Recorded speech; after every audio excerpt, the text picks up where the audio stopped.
Hello Q Golf Club members, welcome to this week's version of the Q podcast. Today we're down on the 12th fairway. We're looking at the hazard to the right hand side of the 12th fairway. I've got Andrea Moore, the club vice captain and also the chairman of match, which is going to take you through the different options in regards to that hazard. Take it away, Andrea. Hi everyone. We're down here on the 12th fairway, and members who've played in the last couple of weeks will have noticed that we've moved the red stakes from the top of the hill now, and previously they were down close to the water.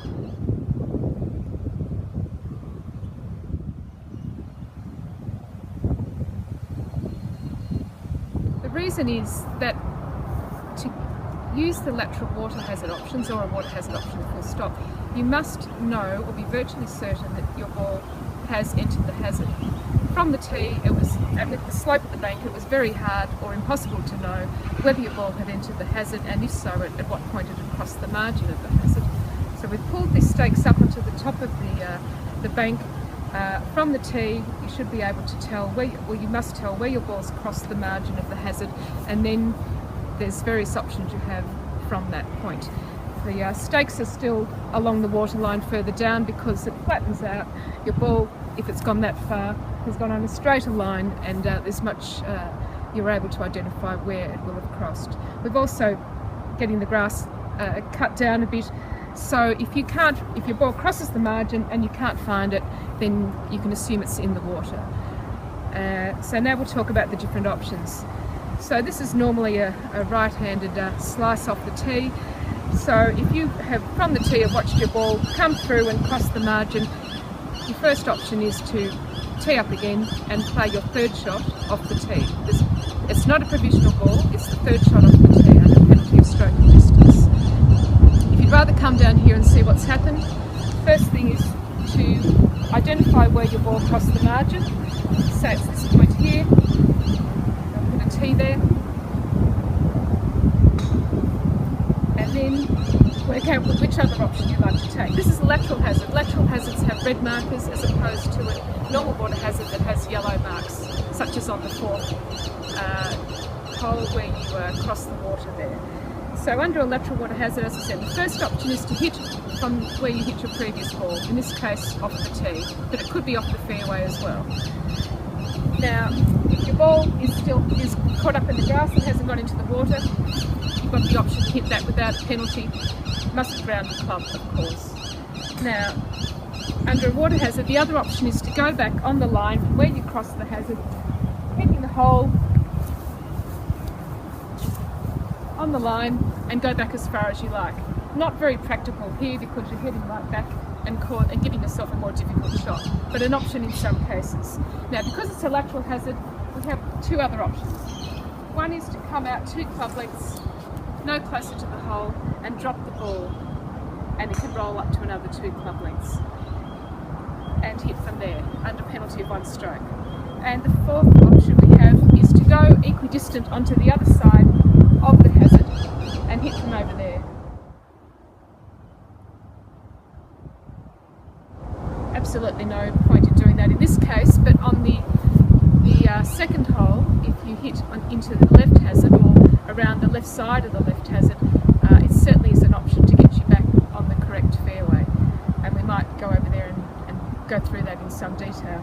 So here we are here, we've identified that this is where we've crossed the margin of the hazard. So this is, if we're going to take relief with 2 club lengths, this is the point, just here, and we're measuring out from there.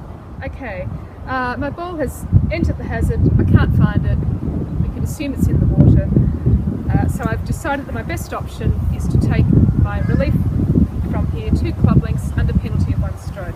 So I've put a mark from the tee where I saw the ball cross the margin of the hazard. There's a tee in the ground there, measuring out 2, making sure I'm not no closer to the hole. Going to tee and put that in. Then I have to drop, of course dropping shoulder height. That's moved closer to the hole, so I'm going to pick it up and drop again.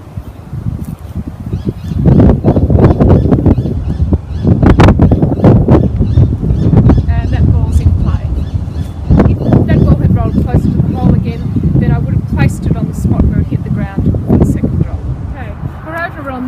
side of the second fairway now, or between the second and the eighth. Just to talk a bit further about the options for a lateral water hazard. So we've come off the tee, second tee, and the ball we've been able to watch from the tee has run down, and with the slope of the ground has ended up inside the hazard. So again, our options are to hit another ball off the tee under penalty of stroke of distance, so hitting 3 off the tee. We could take 2 club lengths out here. We could go back on the line where we crossed the hazard, which we observed was here. Go back as far as we like. But we've also got the option of the equidistant, and in this case it is actually something that could help your play. So the ball's crossed here. The equidistant spot across the other side of the hazard would put us back onto the fairway. So that would seem to be something we should be doing. So I'm going to pick up the ball and I'm going to go across to the other side and take my drop. So I come across to the other side of the fairway. I'm equidistant from the other side in terms of distance from the hole. So I'm no closer to the hole, but at least I'm on the right fairway now. And keeping the 2 red posts in a line, I'm going to measure up my 2 club lengths and mark that spot. I'm going to take a drop.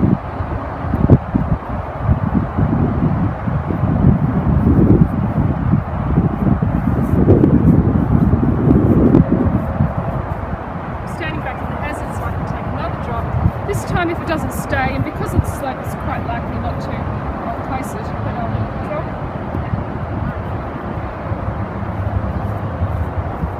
Again, I'm going to be standing at the hazard.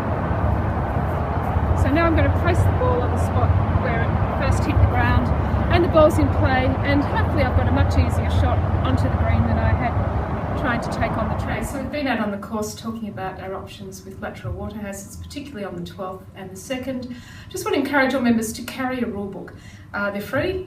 You can pick one up from the office or the pro shop and keep one in your bag. And maybe I'm obsessive about the rules, but I think keep one at home as well. Nobody's ever going to remember the whole rule book. You don't need to. But if you have it at home, you can familiarise yourself without the pressure of being on the course and people breathing down your neck with the index and know where to go in particular situations.